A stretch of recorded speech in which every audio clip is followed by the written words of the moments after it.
What's goody, y'all? It's Morbux, and I'm gonna talk to you about Gotham Girl, my latest EP that I dropped.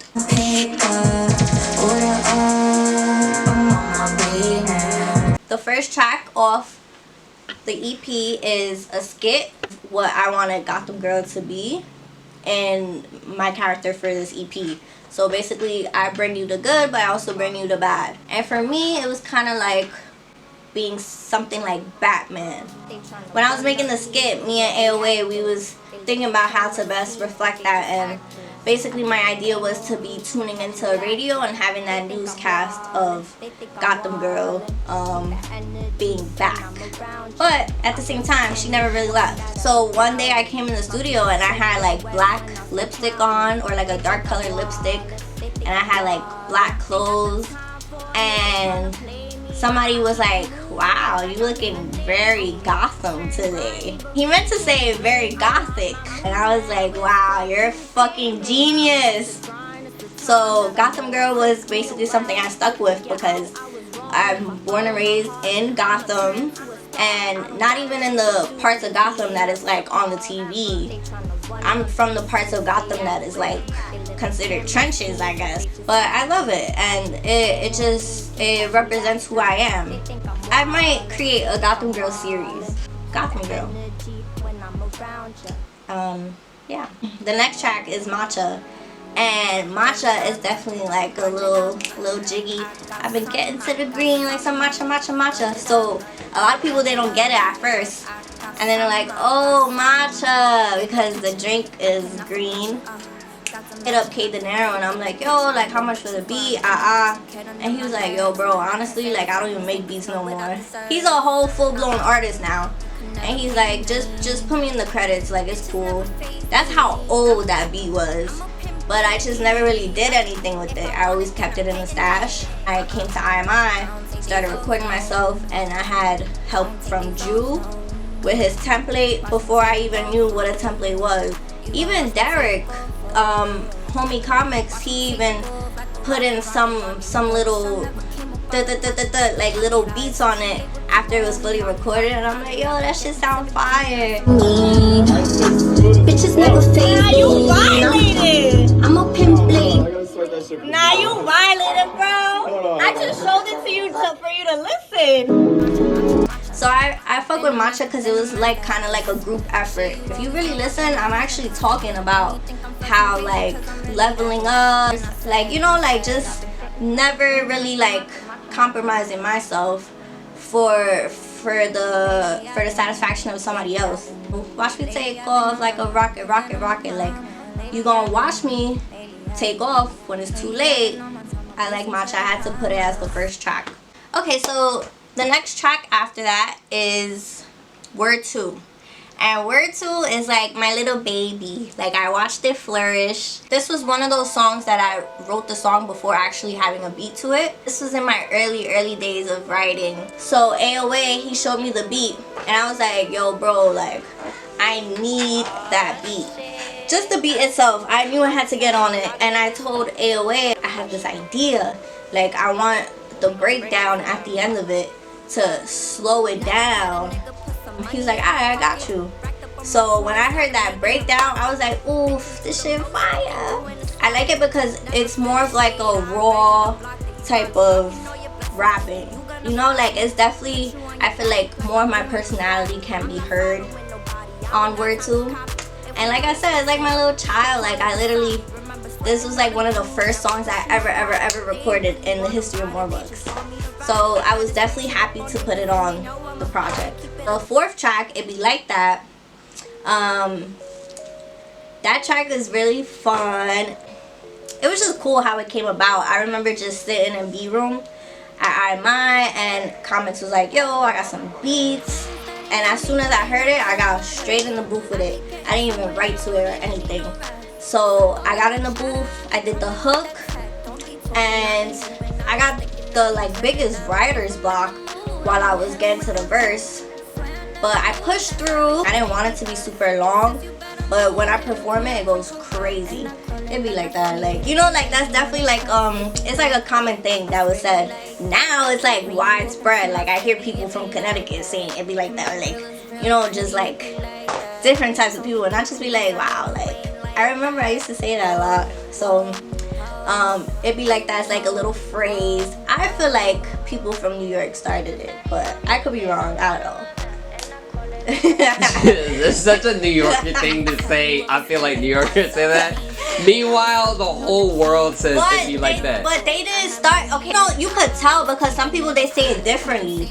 But I really like remember when that was like a common thing, and now I hear other types of people saying it. And I'm like, when did it get so widespread? Like, I don't know. Maybe it is a New York pride, my New York pride talking. I really feel like we started that shit though. If I'm in the mood, I'ma hit him with that rap. So I never lose. So it's very like it's more of like my cocky side. I was basically giving no fucks when I wrote this. I was like, yeah, I'm gonna be on my Gotham Girl shit when it came to this song. I have a whole concept for the video for this one, so maybe we'll see that soon. Okay, so check me out. Started off, we had an event at Fight Club. I met up with Turb and Moolah at the end of the night. And this was actually the first night that I met Moolah, man. We was chopping it up or whatever, and niggas was like, yo, like I got a studio out in Queens, and I think it was like, what, it was like 1 o'clock in the morning. I was like, yeah, we out, let's go. So we all mobbed it to the studio. Moolah, man, started playing the Lord Castle beat. So I actually started engineering Moolah while he was recording the hook, which was cool because this is when I was first starting out engineering. So I was like, you know, getting my little practice. I was getting my punch-ins on time, you know, like after Moolah, man, it was Casey Chang. So he got in the booth or whatever, and by this time it was like, what, like 4 o'clock in the morning? So I was slumped, and I was just kind of like, damn, like I already want to record. Like I don't even want to wait my turn. I just want to get in there. Didn't write anything to check me out. I just went in the booth and, you know, did a little punch-ins or whatever. And then when I come out the booth, Turb, he comes up to me and he puts his hand on my shoulder and he's like, yo, bro, this was the best verse I've ever heard you do. And I was like, Turb, you was sleeping the whole time. How the fuck you heard me spit that verse? But clearly he woke up or whatever. And I was like, Turb, just get in there. And then Turb got on the beat, and it actually turned out to be a really, really dope song. It's like one of my favorite songs off the project. Plug Talk. Okay, so Plug Talk basically has like a little story to it. I wrote it in the perspective of being a plug, and essentially it's like, yo, like you can't call me whenever you want something. I get to decide if I want to serve you now. So that was basically the theme of Plug Talk, is like being the plug and kind of like, alright nigga, like where's the bread at? And it was fun. I got to meet Lils. She's a producer engineer. She be working very hard, and I really liked her beat. I heard it. It was very like girly but still hip-hop. I did a music video for that one at Mason Music Studios. Eli pulled up, Most pulled up, and we definitely got the concept of being the plug and just me being a little trap star. Oh, got on my own, gotta lose control, kept my flow smoking strong, order up, I'm on my way now, blow the pack down, I got that fire. It just has like the attitude of being a plug, like yeah, like I got the sauce, you gotta come to me now for the sauce. I don't gotta go to nobody else because I got it. You feel me? You know, you always want a vibe, but I'm a vibe in itself type. So Plug Talk is cute. It got that little big boss energy. And then we have Leave Him. Leave Him came out earlier in the year, but I had to throw it on the project. Leave Him is just like, it's so turned, man.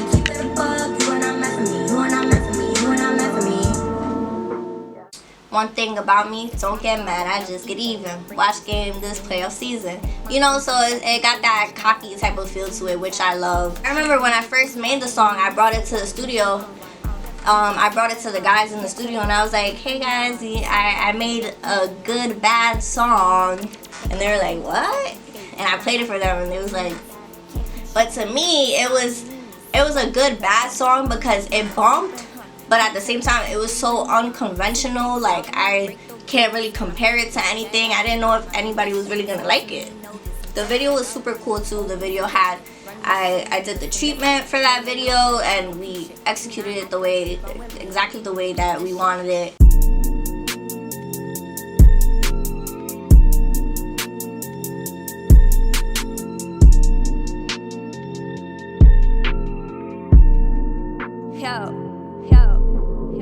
One thing about me, don't get mad, I just get even.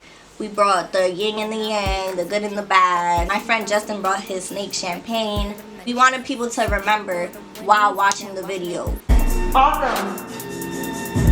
Okay. Yeah. Alright, we might have to just. Yeah, I was thinking that too. Because I'm asking.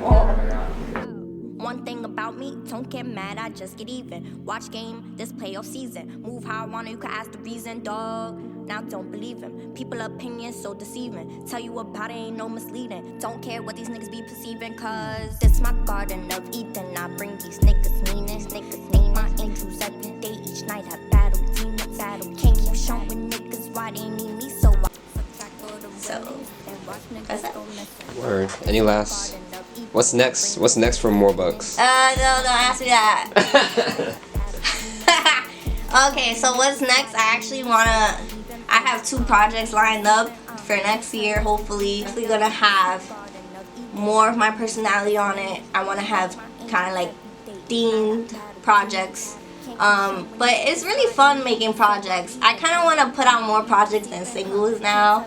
Even though they say not to do that, they say throw out singles first. But projects is like, that's like your collection, you know? So I want to be bringing more of those to the public.